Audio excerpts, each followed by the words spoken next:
Akka waliigalaatti waggoottan darbanii sochii guddaan misooma qonnaa irratti godhamaati kan jiru bara baraan fooyya'insa guddaa agarsiisaa jira. Keessattuu galmoota qonnaa irratti qabanne galmoota arfan milkeessuudhaaf wabii nyaataa milkeessuudhaaf alergee biyya alaa dabaluudhaaf biyya alaatti kan galu bakka buusuudhaaf kana fayyadamni immoo carraa hojii bal'aa uumuudhaaf karoorota qabaman milkeessuudhaaf waggoottan darban sochii bal'aan godhamee jira. Sochii bal'aa godhame sanaan dhugaa dubbachuudhaaf bara baraan jijjiiramni dhufaa jira. Keessattuu dhimmoota arfan kana milkeessuudhaaf akka kallattiitti kan qabanne karaan irra deemne jennee qabanne tokkoffaa baay'inaan oomishuudha. Lammataan qulqullinaan oomishuudha. Sadaffaan ariitiidhaan oomishuudha. Isa kanaaf teknooloojii adda addaa fayyadamuu mala adda addaa fayyadamuudhaaf itti deemaa kan jirru. Isa kanaaf bu'uurri guddaan tokko kilaastara. Kilaastara yoo gooneen alatti oomisha qulqullina qabu oomishuu hin dandeenyu.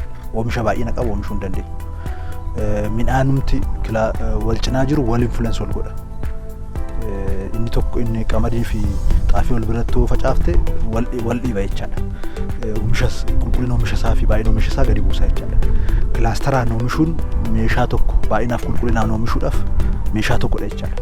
Tiraaktara fayyadamuu, sanyii filatamaa fayyadamuu, xaa'oo fayyadamuu kanneen kana fakkaatan inpuutiiwwan barbaachisan fayyadamuu kallattiitti kaa'amee kan deemamaa jiru. Lixarratti boqqolloo fi ruuzii irratti hojii fakkeenyummaa qabu hojjetamee jira. Saliixa, boloqqee, maashoo iddoo adda addaatti Harargee bahaa dabalatee hojjetamaati kan jiru. Qamadiin almost all over Oromiyaa itti deemamaati kan jiru. Kanaaf bara kana bu'aa gaarii arganna jenneetu eegne jechaadha. Ammaan booda taasisee hojiin keenya guddaan kunuunsuudha. Kunuunsuu yeroo jennu waan sadii. Tokkoffaa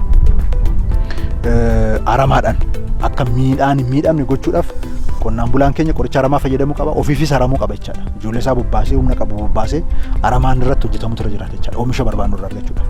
Lammaffaa dhibeewwan akka waagii maal kun nu mudachuu danda'u waan ta'eef dhibeewwan akkasii ofirraa ittisuudhaaf qonnaan bulaan of eeggannoo cimaadhaan dhibeen kamiyyuu akka hin mudanne jabaatee hojjechuu danda'utu irra jiraata jechaadha. Sadaffaa fi inni murteessaan akka luka namaatiin horiidhaan maa'idhaan hin caccabne oomishtummaa isaa wantoota gadi buusan irraa akka bilisa ta'u gochuu irratti jabaatamee hojjetamutu irra jiraata. Kana yoo goone fi dhuma walakkaa waggaa irratti makaanaa karaa kombaayinara maal fayyadamnee yoo haamne oomisha gaariin arganna jenneetu ilaalla jechaadha. Inisheetivoota bocamanii akka hojiitti hiikaman godhamaa jiran qabatamaatti jiruuf jireenya uummata Oromoo jijjiiraa jiraachuu isaanii qabatamaatti seenaa Itoophiyaa jijjiiraa jiraachuu isaanii kan gochaan agarsiisedha. Kuni baay'ee nu boonsa jechaadha.